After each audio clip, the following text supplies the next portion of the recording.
you don't need to wait for someone to do something bago mo i-let go, bago mo i-cut off te. Kasi sometimes talaga te, yung mga small signs, yung mga small red flags, yan yung nagmamatter. Pero ino-overlook mo lang te kasi alam mong may potential pa eh. Kasi, hopeless romantic ka.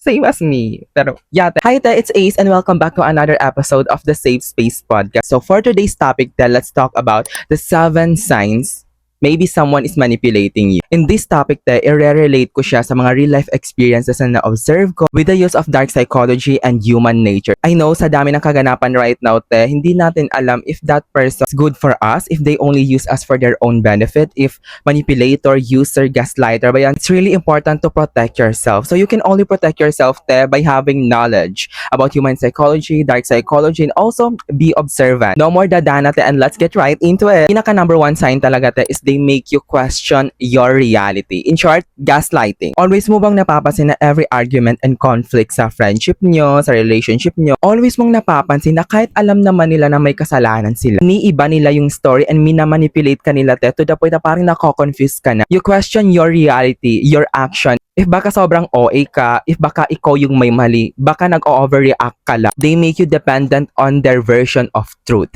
Feel nila sila lang yung tama. Let's just say nag-cheat, let's just say binackstab ka nila, let's just say hindi nila na-meet yung mga promises nila, di ba? Gagawa at gagawa sila ng rason para i-question yung sarili mo na baka ikaw yung may mali. Baka ikaw lang talaga yung OA, ikaw yung confused. Gaslighting is manipulation. And beware lang talaga tayo kasi sometimes hindi gaano clear na minamanipulate ka nila. So, observe.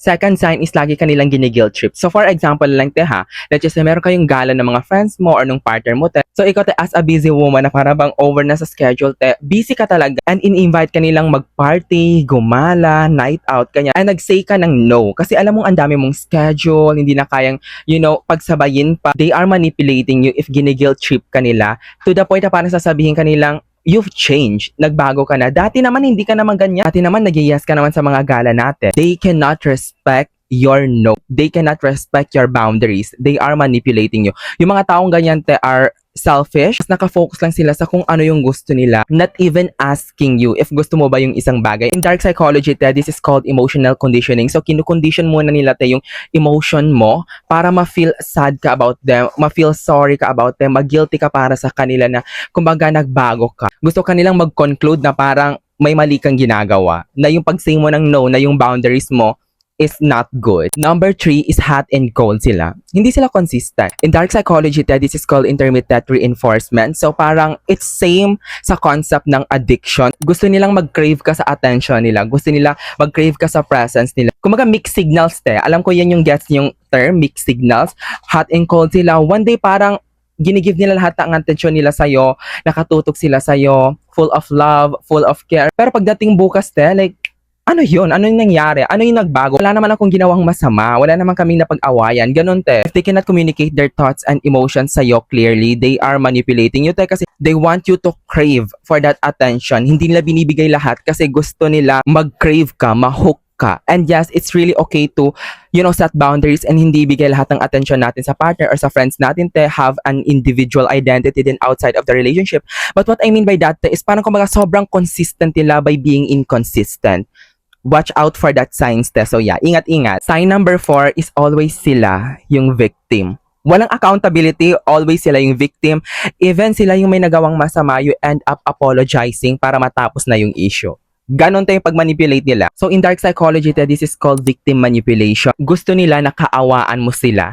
For example, di ba, meron kayong argument kanya. Instead of para makipag-communicate sila sa'yo, gagawa sila ng scenario sa utak nila na parang ikaw yung bad guy, ikaw yung may mali, sila yung victim, ginawa mo yung ganyan. So instead of isolve yung mismong issue, yung mismong problem, they'd rather create a scenario na ikaw yung villain. Wala silang paki sa side mo, ikaw yung victim, ikaw dapat yung mag-sorry, ikaw dapat yung mag-apologize.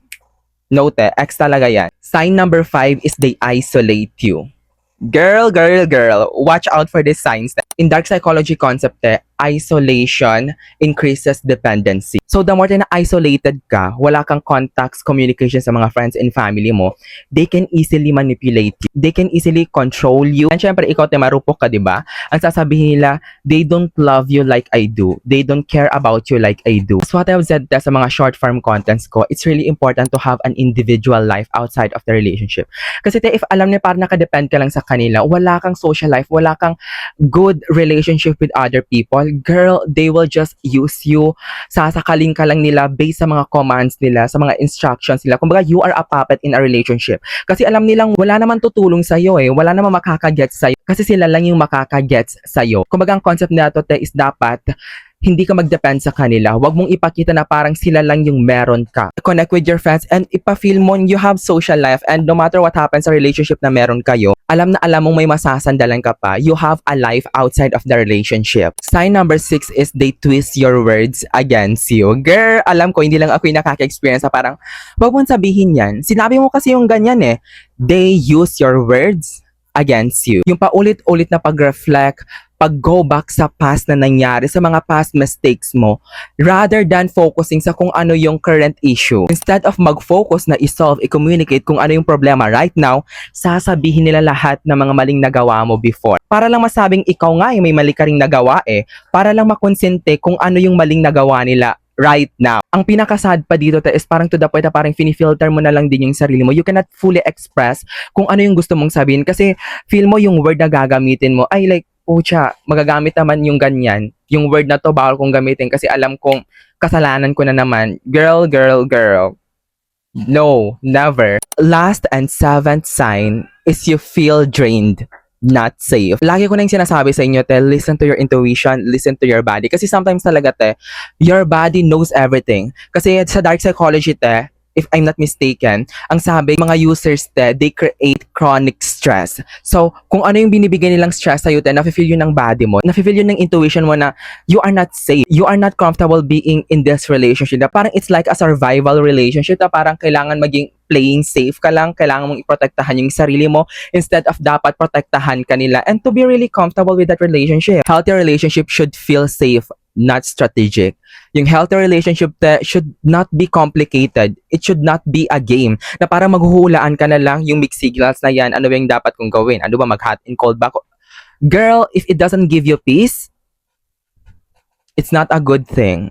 It's not a healthy relationship. So that's all for the 7 signs na someone is manipulating you. But for my last take, listen to yourself. Really listen to yourself and also picture yourself with that partner, with those friends. If meron pa bang growth, if feel mo meron ka ba bang future, if magiging consistent yung treatment nila ngayon sa relationship. Kasi if walang changes, wala talaga Like, sad to say, wala talaga. Kasi kung sino sila ngayon, kung paano sila mag-show up sa'yo, especially nag-set ka na ng boundaries, especially sinabi mo na lahat-lahat ng mga gusto mong sabihin on how you feel, on how this relationship should turn out, pero wala pa rin changes, wala pa rin pagbabago, parang wala lang sa kanila.